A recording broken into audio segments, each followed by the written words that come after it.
کیونکہ یہ ہمارے لیے سب سے سینسٹیو چیز ہے، توحید کا معاملہ۔ دیکھیں پورے قرآن میں صرف ایک گناہ ایسا ہے جس کے بارے میں اللہ تعالیٰ نے فرمایا ایک ہی سورت میں 2 دفعہ، سورت النساء کی آیت نمبر 48 میں اور 116 میں۔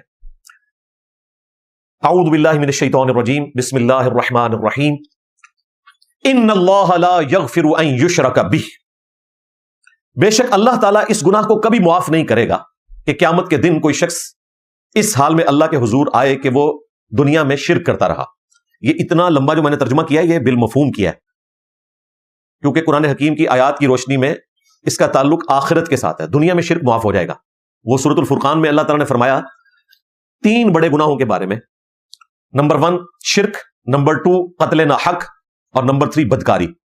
ان 3 گناہوں سے بڑے کوئی گناہ ہو نہیں سکتے۔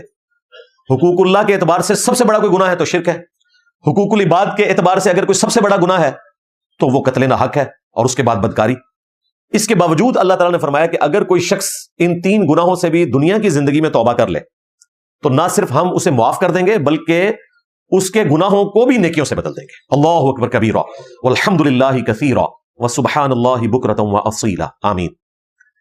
تو سورۃ النساء میں اللہ تعالیٰ نے فرمایا کہ قیامت کے دن اگر کوئی اس حال میں آیا نا کہ اس نے دنیا میں شرک کیا ہوا تو اس گناہ کو تو ہم معاف نہیں کریں گے۔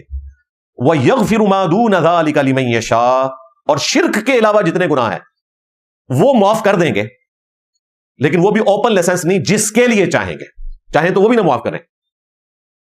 عین ممکن ہے کہ شرک کے سوا بھی کوئی گناہ ایسا ہو جس پہ اللہ تعالیٰ گرفت فرما لے، جس طرح قرآن حکیم میں اشارہ تو ملتا ہے سورۃ النساء کے اندر ہی کہ جس نے کسی مؤمن کو ناحق قتل کیا وہ ہمیشہ کے لیے جہنم کی آگ میں جائے گا۔ اور اس کو سپورٹی وہ حدیث ہے سنن نبی داؤد کی کہ 2 گناہ ایسے ہیں جو اللہ تعالیٰ قیامت کے دن بھی معاف نہیں کرے گا، نمبر 1 شرک اور نمبر 2 قتل ناحق۔ تو اس میں اشارہ موجود تھا۔ بہرحال سختی جو ہے اسی گناہ سے متعلق ہے جسے ہم شرک کہتے ہیں، حتیٰ کہ بخاری اور مسلم دونوں میں حدیث ہے، اللہ کے محبوب صلی اللہ علیہ وآلہ وسلم فرماتے ہیں کہ اللہ تعالیٰ نے دنیا میں ہر پیغمبر کو ایک مقبول دعا دی تھی کہ وہ کر لے، وہ ہر حال میں قبول ہوگی۔ تمام انبیاء نے اپنی اپنی دعائیں اس دنیا میں کر لی ہیں، لیکن میں نے اپنی دعا اپنی امت کے لیے سنبھال کر رکھ دی ہے، اور میری اس دعا سے میرے ہر امتی کو قیامت کے دن نفع پہنچے گا میری شفاعت کے ذریعے، سوائے اس شخص کے کہ جس نے دنیا میں شرک کیا ہوا۔ اسی لیے میں بولتا ہوں شرک is the most sensitive issue in the sight of Allah. Allah کے حضور سب سے زیادہ حساس معاملہ شرک کا ہے۔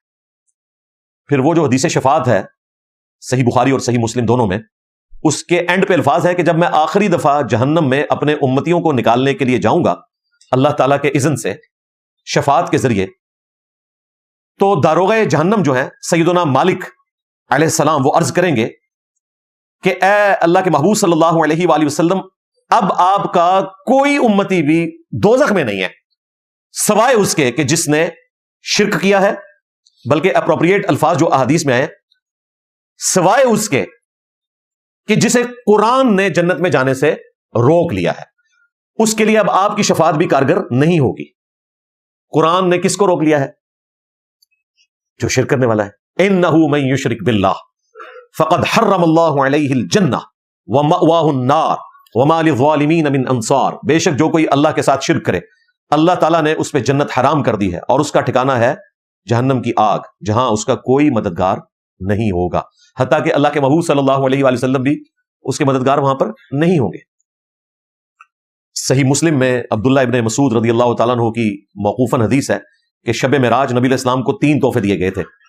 نمبر 1، آپ کا اگر کوئی امتی شرک نہیں کرتا ہوگا تو at the end of the day میں اسے معاف کر دوں گا، شرک نہ کرتا ہوں۔